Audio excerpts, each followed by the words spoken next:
It's your buddy Sid Rosenberg, and yeah, I'm famous. But guess what? So is my guy Mike. I love him. And his son Michael at Genesis of Brooklyn. This is not your typical dealership. Trust me, I've been there. It's a gorgeous place. The service, legendary. Brooklyn family values, baby. That's what I'm talking about. Free valet pickup up to 25 miles. Current year Genesis loaners. 3 years of maintenance included. Transparent, efficient, respectful. The best luxury service around. Genesis of Brooklyn. These are my guys, Mike and Mike. More luxury, less money. Your kids could get free or low-cost health coverage from Medicaid or CHIP. Even if you've applied before, they may be eligible now. Kids up to age 19 are covered for checkups, vaccines, dentist visits, hospital care, and more. And if they already have Medicaid or CHIP, remember to renew every year. Visit insurekidsnow.gov or call 877-KIDS-NOW. Paid for by the U.S. Department of Health and Human Services. It's the 77 WABC News Hour. Talking the news with Noam Laden. All the news you need to know with Joe Nolan, traffic, Justin Ellick, sports. And now, Talking the news with Noam on 77 WABC. Yes, that's me, 5 o'clock. Good morning. It is Monday, September 8th. Your forecast from the 77 WABC Weather Center. Just a beautiful day on the way. Sunshine, low humidity, high 72. Tonight and overnight, clear, low 57. And then Tuesday, sun and clouds, high 73. If you're walking out the door with us right now, it is 51 and clear in Haverstraw up in Rockland County, 53 and clear in Cedar Grove over in New Jersey, and it's just 56 and clear right outside our Midtown studios. The top 5 at 5. NYPD cops shoot a man who showed up at a precinct with a butcher's knife. U.S. Open fans paid big bucks for the final, but missed some of it. There was a gory hit and run out on Long Island. A New Jersey woman says a department store told her she could not breastfeed her baby. And a Westchester homeowner told he can't fly a Trump flag. All right, let's get into it at 5:01. The NYPD investigating a deadly police-involved shooting that injured an officer who tried to stop a man from entering a Brooklyn police precinct. This was on Sunday morning. The shooting happened about 5:30 in the morning near East New York Avenue and Amboy Street in Brownsville. So here's what police is telling us as they put this whole story together. 35-year-old Justin Coleman walked into the front vestibule of the 73rd precinct. He tried to open a second set of doors, but they were locked because it was overnight hours. Without saying a word, he apparently left and then headed to a back area with signs that say only police personnel are allowed. So he walked into that entryway, came face to face with a female officer. He then pulled out a knife and slashed her across the face. The officer told the individual that if he needed assistance, he needed to go to the front of the building. He then took out a large butcher knife and began attacking the officer. He lunged at an officer with the knife extended towards that officer. Several officers discharged their firearms, and the male was struck numerous times. Okay, so several officers engaged in a foot pursuit of Coleman. They followed him for a couple of blocks. They eventually confronted him armed with that knife. They repeatedly told him to drop the weapon. He then lunged at an officer with the knife. That's when the officers opened fire. First responders tried to transported Coleman to Brookdale Hospital, where he was pronounced dead. This is one of Coleman's friends who says he's suffered from mental health issues for a number of years now. He's a great guy, very peaceful, never see him in a violent manner. It hurts hearing what had transpired earlier today, and I still cannot wrap my head around it. Yeah, a lot of his friends saying they were surprised by his actions, but again, pointing out that he does have mental health issues. The female officer who was slashed in the face, she's in stable condition, expected to be okay. In fact, she was released from the hospital yesterday. Two other officers who came to her aids had ringing in their ears after the shooting. Coleman lived with his mother only about a block away from this police precinct. Here's more from his neighbors. I would love the public to see all the video cams, all the body cams and everything that's necessary. But when it comes to policing and mental health, we really have to curb the bias and change how policing is being done. Police say they're doing an investigation of this shooting. 5:03. Mayor Adams, you may have seen it on Friday. He came out, this hastily put together press conference. All week last week, they were talking about how the mayor may take a job as ambassador to Saudi Arabia, a gift from the White House in return for him dropping out of the race. So apparently, either that deal unraveled or never was really there. We don't know all the circumstances, but Mayor Adams held this hastily put together press conference on Friday. Lots of reporters showed up because they thought maybe he was going to get out of the race, but he did not. He doubled down, says he's going to stay in the race right until the end, win or lose. This polo shirt that I'm wearing that says Eric Adams, Mayor of the City of New York, I'm going to wear that for another 4 years. Okay, and then he just went on the attack against his other opponents in the race, pointing out Zohran Mamdani, calling Andrew Cuomo a liar. Andrew Cuomo is a snake and a liar. I have two spoiled brats running for mayor. They were born with silver spoons in their mouths, not like working class New York. He was talking about Mamdani and Cuomo there. You made no mention of Curtis Sliwa, who continues to go up in the polls. President Trump reacting to the news that Mayor Adams was staying in the race. And the only way you're going to beat the communists, because you have a communist running, which is fine. I'll have to deal with a communist in New York City. I never thought that was going to happen. And the president resigned, at least over the weekend, to the fact he says that Mamdani will win if nobody drops out of the race. At least that's his prediction. Cuomo might have a chance of winning if it was a one-on-one.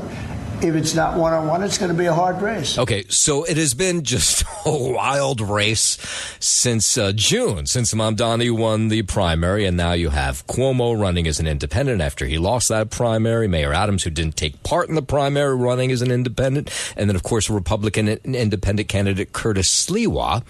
So New Yorkers responding to all this, to the job offer maybe of an ambassador to Saudi Arabia, and they're trying to get their head around what's going to happen come November. Well, it's all about the numbers. I can see him doing it. It's why, let's show some grace. I would think he would jump off the ship before it sank. It's corruption at its finest. It's big business, big corporation, big money. By the way, Andrew Cuomo says it's baloney. I should point out that President Trump wants Eric Adams to drop out. At Manhattan's Labor Day parade, which takes place on the Saturday after Labor Day, Cuomo said Trump wants the ultra-liberal Zohran Mamdani to win, as he would be Trump's perfect stooge. The New York Daily News reports Cuomo added if Mamdani is elected, Trump could then take control of the city and destroy the Democratic Party.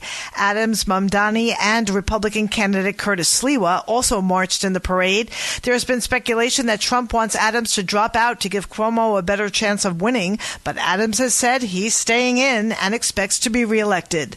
I'm Lisa Salvati. And Jim Walden, the independent candidate who dropped out of the race last week, explaining over the weekend why he dropped out. It's really a matter of the math and principle. At the end of the day, I had to have a tough conversation with myself about what was my highest priority. And I've been saying since July that Zohran Mamdani is an existential threat to New York City and that he should not be elected to City Hall.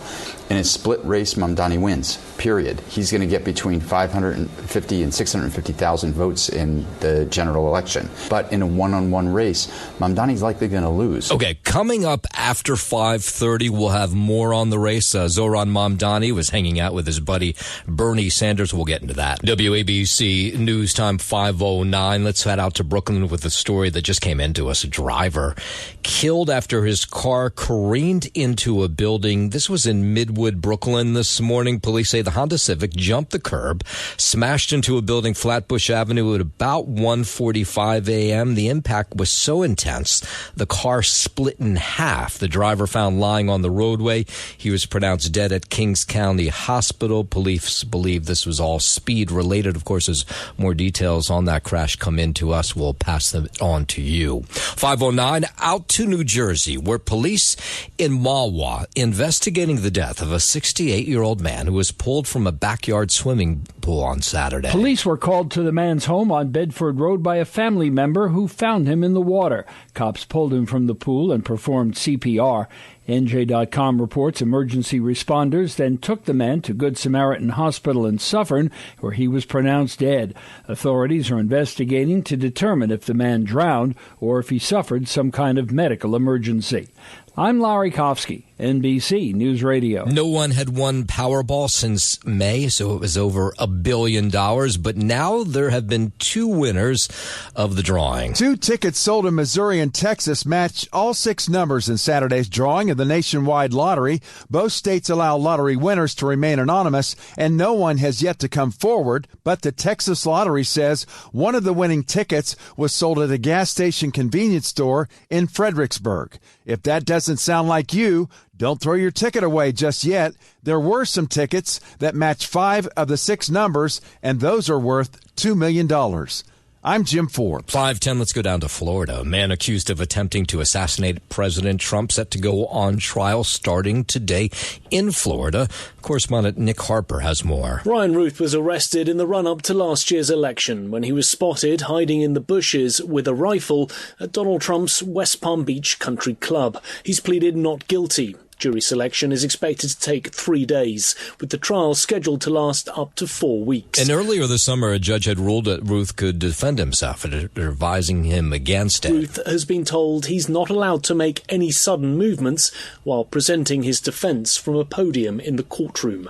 Ruth has challenged the president to a round of golf to settle the case, saying that if he wins, he wants the president's job. And he has pled not guilty to attempting to assassinate a major presidential candidate and other charges. 5:11, South Korea's foreign minister considering a trip to the U.S. now to meet with President Trump after hundreds of South Korean nationals were arrested in Georgia last week at an electric vehicle battery plant. President Trump says foreign companies need to hire and train American workers, and he says they need to respect immigration laws following a raid at that Hyundai manufacturing facility. If you don't have people in this country right now that know about batteries, maybe we should help them along and let some people come in and train our people. Yeah, so if you missed this story, U.S. Immigration and Customs Enforcement agents arrested 475 people, most of them South Korean nationals, in a raid Thursday at this massive electric vehicle battery plant under construction in Georgia, right outside of Savannah. The plant is a joint venture between Hyundai and the LG Energy Group. To do, complex things, whether it's battery manufacturing or computer manufacturing. Yeah, so on Sunday, the presidential chief of staff said that South Korea and the U.S. had finalized negotiations on the workers' release, with South Korea planning to send a charter plane to bring back more than 300 workers home as soon as the remaining administrative steps are completed to let them free. 5:13. A couple is facing charges after 5 kids found inside a room that Pennsylvania State Police described as a dungeon. Online court records show James Call Jr. and Carly Call were charged with felony charges of endangering the welfare of children and aggravated assault. Police said their 5 children, ranging in age from 5 to 14 years old, were found living in deplorable conditions in early August at a home in Redstone Township. State police said inside the home there were no beds, the windows were boarded up, and there was limited clothing and food. I'm Mark Mayfield. 5:13, let's head out to Chicago. The President Trump, repeating his vow to clean up Chicago. Speaking to reporters on the White House lawn yesterday, the president called it fake news when it asked if they were going to go to war with the Windy City. We're not going to war. We're going to clean up our cities. We're going to clean them up so they don't kill 5 people every weekend. That's not war. That's common sense. So at one point, the president scolding one of the reporters, telling her to be quiet, and then asked, do you know how many people were killed in Chicago last weekend? He answered his own question by saying 8 people were killed, 74 were wounded. You know how many people were killed in Chicago last weekend? 8. You know how many people were killed in Chicago the week before? 7. You know how many people were wounded? 74 people were wounded. You think there's worse than that? I don't think so. The president's border czar says federal action should be expected soon in several sanctuary cities. Tom Homan discussing the plans during an interview this weekend on CNN's State of the Union. You can expect action in most sanctuary cities across the country. President Trump's prioritized sanctuary cities because sanctuary cities knowingly release illegal alien public safety threats to the streets every day. That's where the problem is. His comments come as several Democratic governors have called out President Trump for his efforts to deploy troops in major cities, including Illinois Governor J.B. Pritzker. So we don't have that problem in Florida where every sheriff and chief works for us, right? Or Texas. So we got to send additional resources to the problem areas, which are sanctuary cities. And in Chicago, there were protests held this weekend against President Trump's threats to deploy federal troops to the city. Every single immigrant has every single right to have their families stay together. And those protests taking place as the president posted a message on Truth Social reading, "Chicago about to find out why it's called the Department of War." We sense your love and we sense your care. All right, and coming up, there's another city that is on the list that President Trump wants to send federal troops. We'll get into that in just a moment. But first, 5:15, let's head over to the 77 WABC Sports Desk, where it was not a fantastic day for New York football. No, unfortunately not. No, Layden. Jets looked all right. Almost pulled that one out. They did. No, the Giants, more of the same, unfortunately. What are you going to do, right? They look terrible. It's going to be a long God, night. were they bad. Well, and you're already seeing stories. I mean, I thought it would take a couple more weeks. But like one of the top headlines today already on ESPN is Daboll undecided on week 2 starting quarterback. So is that real? That's the headline I saw. He's still, I mean, he's got to go with Russell Wilson, you would think. A couple more weeks, but Jackson Dart could be under center sooner than a lot of people expected. We shall see. So we'll start here out in Washington, D.C. The Giants did lose convincingly in their Week 1 matchup against the division rival Redskins, losing 21-6 to open their regular season. They were held to 3 points total on 2 trips inside the 5-yard line, managing only 231 yards of offense and particularly ineffective running the football, gaining 74 yards, 44 of which came from quarterback Russell Wilson. On 23 attempts, Wilson went 17 of 37 for 168 yards through the air. The Giants' pass rush was plenty feared entering the season, and New York did produce 3 first-half sacks. Abdul Carter, the Penn State star, New York took with the 3rd pick in this year's draft, had a half sack in his debut. He also blocked a punt in the 3rd quarter. Up next for the Giants, they are at 0-1 Dallas come Sunday. At MetLife Stadium, the Jets couldn't hold on against former QB Aaron Rodgers and the Pittsburgh Steelers, losing 34-32 and falling to 0-1 to open up their regular season as well. Rodgers threw 4 touchdown passes, 2 in a 50-second span in the second half, and Chris Boswell kicked a go-ahead career-long 60-yard field goal with just over a minute remaining to lead Pittsburgh to the win.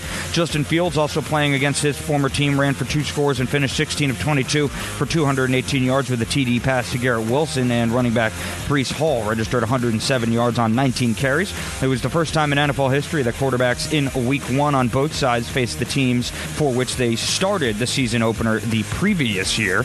Up next for the Jets, they host the AFC East rival Buffalo Bills come Sunday.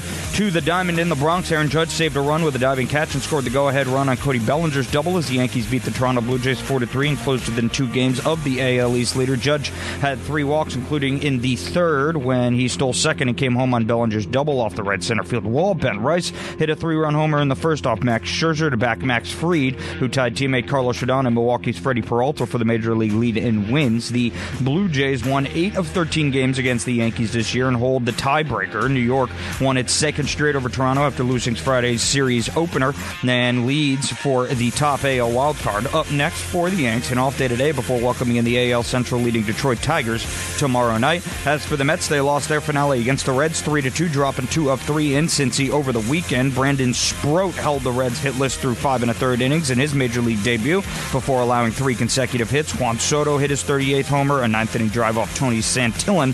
New York still leads Cincinnati and San Francisco for the last NL wild card. Up next for the Mets, now 7 games back of the Phillies for first place in the division. The aforementioned McLean will get the start in tonight's opener of a 4-game set at Philadelphia. First pitch is scheduled for 6:45. And finally here at Flushing Meadows, you have your 2 winners from yesterday. On the men's side, it was Carlos Alcaraz reclaiming his top place atop the sport with another win at the U.S. Open, beating rival and defending champion Jannik Sinner. And on the women's men's side, world number one Aryna Sabalenka successfully defended her U.S. Open crown with her win over American Amanda Anisimova. That is your sports. Noah, man, I'm Justin Alec on 77 WABC. 521. President Trump says he's considering sending federal resources now to increase safety in Portland. What they've done to that place is it's like living in hell. Oregon Attorney General Dan Rayfield says if the president sends troops, he'll take action to court. These are paid agitators,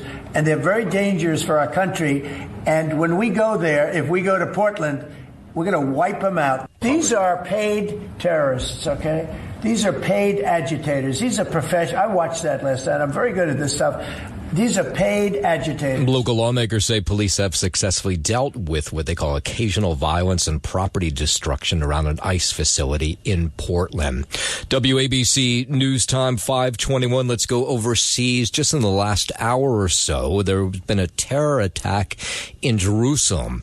Now, the numbers, no doubt, will change as the morning wears on, but as of now, 5 people killed when 2 terrorists in Jerusalem got aboard a bus and started firing weapons on what was a crowded bus. 4 pronounced dead at the scene, 22 injured, but we're told this death toll will likely rise. The people killed, including a man in his 50s, 3 men in their 30s, a 5th woman in her 50s, all declared dead at a local medical center. Again, 22 wounded. The terrorists boarded this bus in Jerusalem, which operates across the city, and then just started randomly shooting at these passengers. In response, there was a soldier either on the bus or nearby.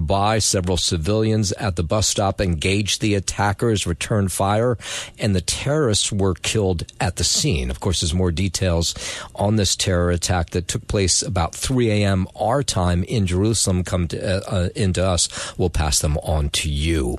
While we're overseas, Ukrainian President Zelensky speaking out after Russian leader Vladimir Putin reportedly invited him to a talk in Moscow. The Ukrainian leader dismissing this idea altogether. I can't go to Moscow when my country is under missiles, under attacks each day. I can't go to this capital of these terrorists. It comes as the two nations have been at war for over 3 years now, and the U.S. has been trying to negotiate an end to that fighting. It's understandable that he is doing it to postpone the meeting.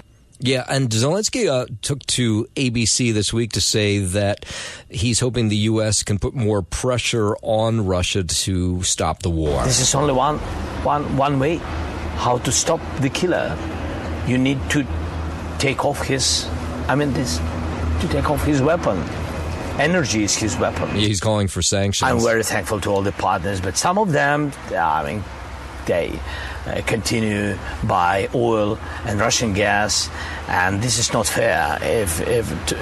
To be open and to be clear, it's not fair. Yeah, no response from Putin to that conversation on ABC yesterday. 524. Let's bring it back home out to California, where Republican candidate for governor Steve Hilton filing a federal lawsuit to stop a proposed redistricting effort in California. Of course, that's all in response to the redistricting effort that's taking place in Texas. To stop this illegal and unconstitutional scheme. The suit argues that Proposition 50 violates several laws, including voter equal protection. The congressional redistricting plan is being pushed by Governor Gavin Newsom, going to go up for a vote before voters in November. From Gavin Newsom and Rob Bonta to steal Republican House seats, to silence the voices of opposition in our state. Yeah, something a ballot measure will go before voters in California in November. 525 down to Washington, where Treasury Secretary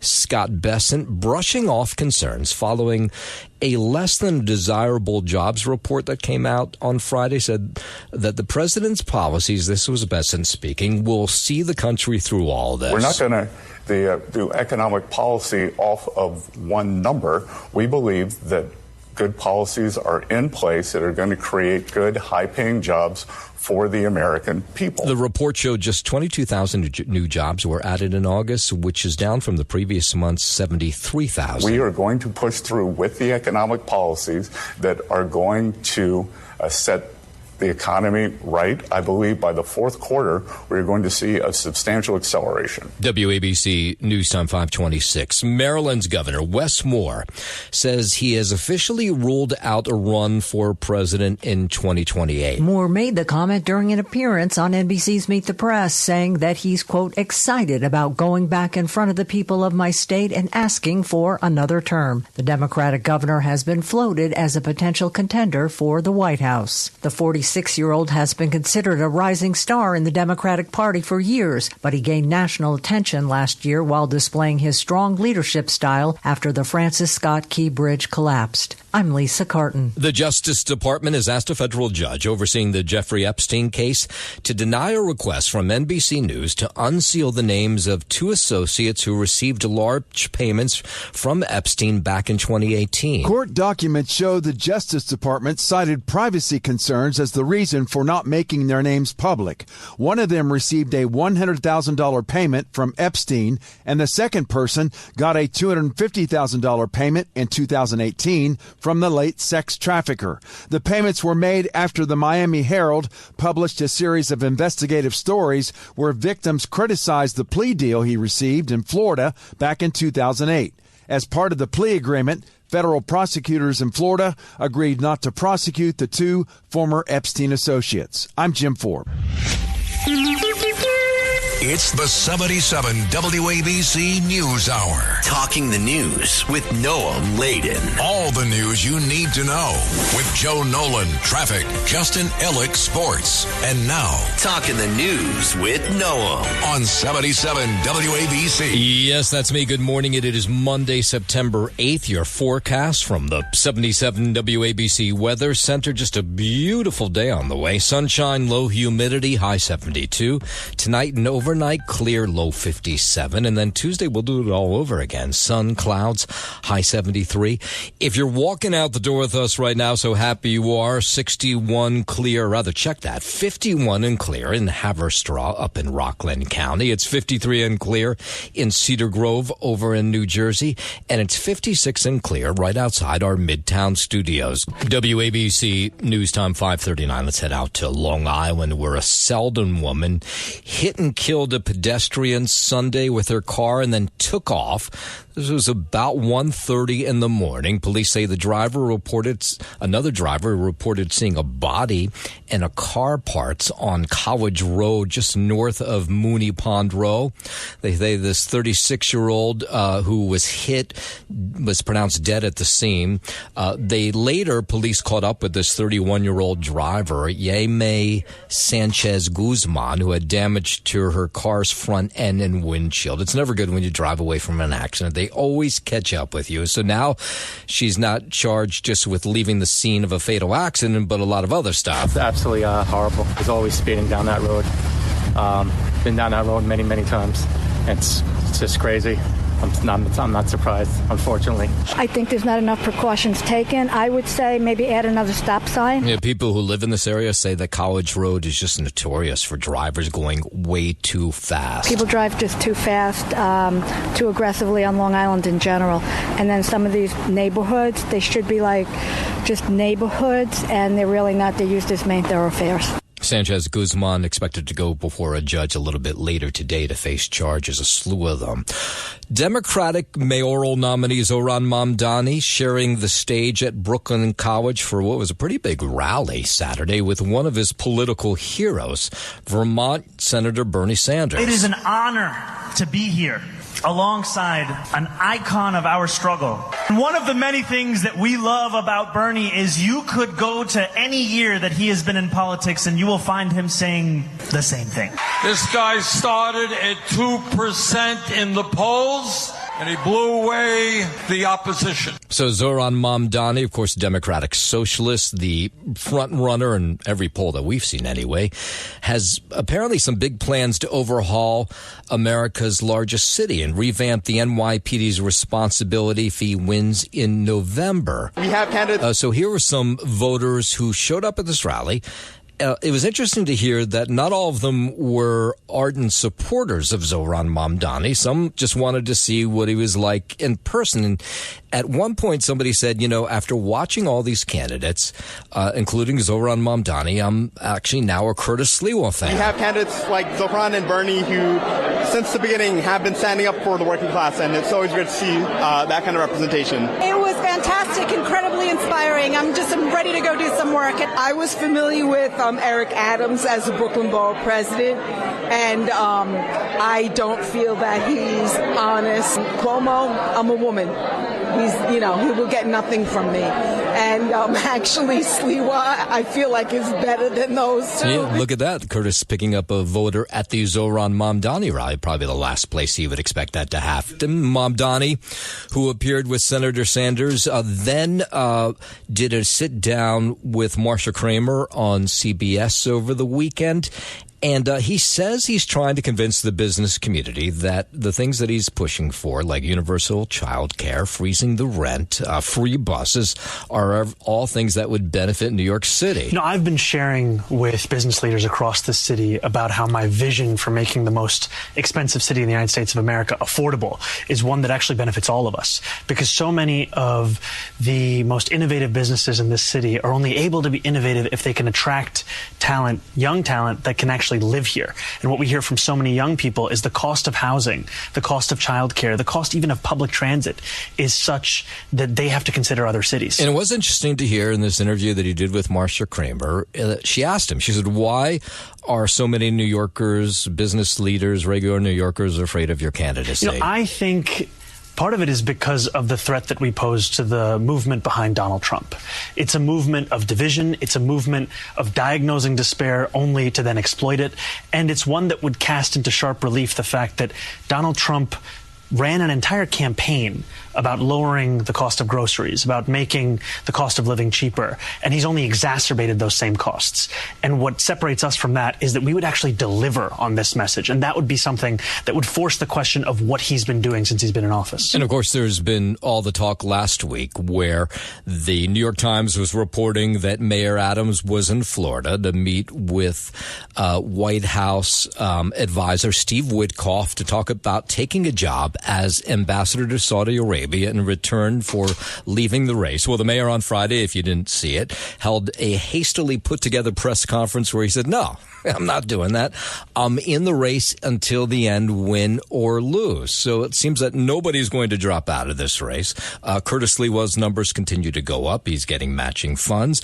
But in almost every single poll we've seen, and there hasn't been one in the last week or so, but every poll we've seen through the month of August, the front runner has been Zohran Mamdani, anywhere from 12 to 19 points ahead of the second place finisher, who continues to be Andrew Cuomo. Either way, it's going to continue to be fascinating. Make sure you keep it here, 77 WABC, to hear everything that's happening in that race for mayor. All right, 5:45. Let's head over to the 77 WABC Sports Desk, and here's Justin Ella. Thank you, Noam Layden. We'll start here on the gridiron out in Washington, D.C. The Giants lost convincingly in their Week 1 matchup against the division rival Redskins, losing 21-6 to open their regular season. New York was held to 3 points total on 2 trips inside the 5-yard line, managing only 231 yards of offense and particularly ineffective running the football, gaining 74 yards, 44 of which came from quarterback Russell Wilson on 23 attempts. Wilson went 17 of 37 for 168 yards through the air. The Giants' pass rush was plenty feared entering the season, and New York did produce 3 first-half sacks. Abdul Carter, the Penn State star New York took with the 3rd pick in this year's draft, had a half sack in his debut. He also blocked a punt in the 3rd quarter. Up next for the Giants, they are at 0-1 Dallas next Sunday. At MetLife Stadium, the Jets couldn't hold on against former QB Aaron Rodgers. Then the Pittsburgh Steelers losing 34-32 and falling to 0-1 to open their regular season as well. Rodgers threw 4 touchdown passes, 2 in a 50-second span in the second half, and Chris Boswell kicked a go-ahead career-long 60-yard field goal with just over a minute remaining to lead Pittsburgh to the win. Justin Fields, also playing against his former team, ran for 2 scores and finished 16 of 22 for 218 yards with a TD pass to Garrett Wilson, and running back Breece Hall registered 107 yards on 19 carries. It was the first time in NFL history that quarterbacks in Week 1 on both sides faced the teams for which they started the season opener the previous year. Up next for the Jets, they host the AFC East rival Buffalo Bills come Sunday. To the Diamond in the Bronx, Aaron Judge saved a run with a diving catch and scored the go-ahead run on Cody Bellinger's double as the Yankees beat the Toronto Blue Jays 4-3 and closed within 2 games of the AL East leader. Judge had 3 walks, including in the third when he stole second and came home on Bellinger's double off the right center field wall.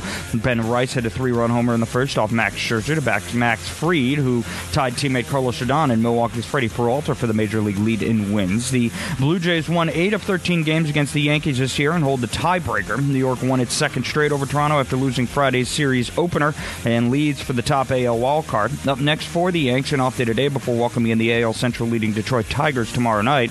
As for the Mets, they lost their finale against the Reds 3-2, dropping 2 of 3 to Cincinnati over the weekend. New York's Brandon Sproat held the Reds hitless through 5 1/3 innings in his Major League debut before allowing 3 consecutive hits. Juan Soto hit his 38th homer, a 9th-inning drive of Tony Santillan. New York still leads Cincy and San Francisco for the last NL wildcard. Sproat, a 24-year-old right-hander, became the third Mets pitching prospect, to debut in recent weeks after Nolan McLean and Jonah Tong. It was the first time 3 Mets starting pitchers debuted in a 21-day span. He allowed 3 runs, 3 hits, 4 walks in 6 innings with 7 strikeouts. Sproat was the 45th Mets pitcher this season, tying the big league record set by Miami last year. Up next for the Mets, now 7 games back of the Phillies for first place in the division. The aforementioned McLean will get the start in tonight's opener of a 4-game set at Philadelphia. First pitch there, 6:45 p.m. And you do have 2 winners at Flushing Meadows in the U.S. Open. 3 years after winning his first major title and becoming the youngest number 1 player in history, Carlos Alcaraz reclaimed his place atop the sport with another win at the U.S. Open, beating rival and defending champion Jannik Sinner. And on the women's side, world number 1 Aryna Sabalenka successfully defended her U.S. Open crown with a 6-3, 7-6 win over American Amanda Anisimova. That's your Sports Gnome, and I'm Justin Ellick on 77 WABC. Thank you very much, Justin. I was very excited when I saw that I was sitting next to Joe Nolan and his beautiful wife, Marianne, at the WABC Gala on Friday night. That was a fun event, right? Yeah, we had some fun, didn't we? Our table was pretty cool. We sat there, all the news people were there, and it was fun. It was a good time. Really good time. Were you, when you saw it was just news people, were you like, oh, this is not going to be a lot of fun? No, it was fun. No, okay, we had a great seat. We're up like kind of elevated a little bit. We could see the everything. Whole place. Yep. You know, we could see the Minions coming in to see Sid. You know, it was great. Right. It was great. All I kept thinking of was like, you know, that thing in, I guess it's Aladdin, right? Dun, dun, dun, dun, dun, dun, dun, dun, dun, dun. That's exactly right. And we got to meet Abraham Lincoln. There was a guy. Yes, we did. President Lincoln was standing there next to us. He was a little strange. WABC News Time 5:51. A lot of U.S. Open fans really miffed. Of course, yesterday was the men's final, and not a cheap ticket to get into to see the men's final. Jannik Sinner against Carlos Alcaraz. Alcaraz won. But what happened was President Trump was at the U.S. Open, and of course, there's tons of security anytime you move the president around.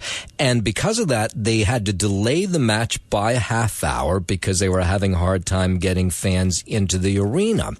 And then the match started at 2:30, and there was a ton of fans still outside because of all the security protocols. And those fans say, well, how come you didn't tell us this was going to happen? We would have gotten there early. Now, there are about 24,000 seats in this arena to see the final. And here were the people who were stuck outside, and they missed a good portion of the first set. It's definitely frustrating. How long have you been waiting? An hour. You've been waiting for an hour? Over an hour.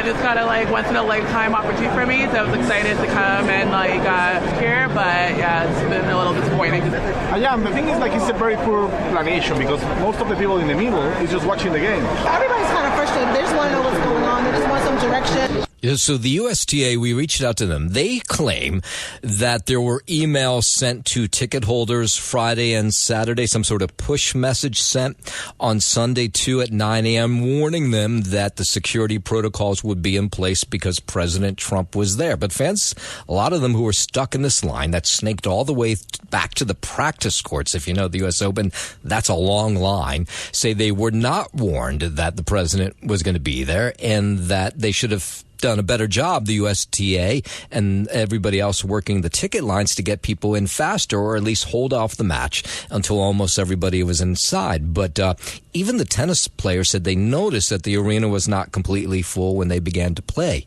yesterday. One member of the city council looking to limit the amount of cars in the financial district now. Pedestrian areas and car-free zones have been created in parts of the city, but Councilmember Christopher Marte tells Pix 11 he wants to see more in Lower Manhattan. Some of the smaller streets, whether it's Ann Street, which is extremely narrow street, like we could pedestrianize that area to make it safer. Of course, you'll have small businesses that rely on deliveries, and we could figure out timings to allow those things to happen. The next step would be a study by the City Department of Transportation. The DOT says they are preparing an update on this project, which Marte says the City Council budgeted $500,000 for 5 years ago. I'm Liz Radabali for 77 WABC News. Governor Hochul highlighting the new free school meals program that started up with the start of the school year. So it's a savings for parents as we're fighting our issues on affordability, putting more money back in parents' pockets. The program provides all students with free breakfast and lunch at school statewide. It's making sure that no child goes hungry in school, that their attention span is vast because they're not thinking about their stomachs hungry in the next meal. New York City library system expanding its Sunday service again to more libraries. New York Public Library President Dr. Anthony Marks says there will now be 11 additional libraries open 7 days a week starting, well, it started this past Sunday. Libraries are not a luxury, but an essential civic infrastructure, the most visited civic institutions in this city. The expanded library hours cost $2 million as part of the 2026 budget. Time is running out for some dogs at an animal shelter in Newark. The Associated Humane Society say they may be forced to euthanize the animals if they don't find a home by tomorrow. The shelter's on Evergreen Avenue. They have too many animals, not enough space. So 8 dogs were at risk of being euthanized. This was as of the weekend when they reached out to me. Thankfully, 5 of those dogs have found a home, but 3 of them are still, unfortunately, potentially going to be euthanized come tomorrow. The need here is so incredibly great. There are dogs coming in every day, and we just really need people to step up. If this plea has tugged at your heartstrings at all, we really urge you to come forward. Yeah, I can't show this to my wife. She would adopt all those dogs. The Associated Humane Society says that adoption fees for these dogs have been waived. So if you think you want to take a dog home, here's your chance to do it before Tuesday. And we'll end with this story. A mom in New Jersey sharing what she says is a very disappointing experience she had at a department store at the Jersey Garden Malls after she asked an employee at a store called Coho's that she said, hey, can I use one of your dressing rooms to breastfeed my baby? And they told her no. Usually, whenever we go out, if she's hungry, I feed her in the car. There was a lady standing there. So I asked her, I want to feed my baby, give me a room. And she said, no, you cannot. That's Sahana Chowdhury says she was really shocked. She thought, geez, putting me in a dressing room doesn't seem like it would be that big of a deal so I could breastfeed my child. At one point, I also questioned myself. Am I doing the right thing by asking them that I'm allowed to feed in public? Now, you might be not surprised at all. Some breastfeeding advocates all up in arms about this. A mother is entitled to breastfeed her baby in any location of a place of public accommodation, resort or amusement, where the mother is otherwise entitled to be. We have to do a better job of getting the word out. Coho's, I think I'm saying the name. I've never heard of this department store. Maybe I'm doing them a favor by not pronouncing it correctly, but a spokesperson sending out a statement saying they deeply regret this situation. And in fact, in some of their stores, they have private breastfeeding areas. So here's more from this mom. The brands need to train their employees. It is insensitive, and nobody should should go through what I have gone through with my baby that and day. Coho says that won't happen to other mothers. They will train the workers at that store. Thanks for listening to the News Hour with Noam Laden. You can hear the News Hour with Noam Laden weekday mornings at 5 on 77 WABC. If you like the podcast, share it with your friends and listen anytime at WABCRadio.com and download the WABC Radio app. Hit that subscribe button on all major podcast platforms. Plus, follow WABC on social on Instagram, TikTok, Facebook, and X. See you next time for a new episode so you never have to wonder. What the heck is going on here?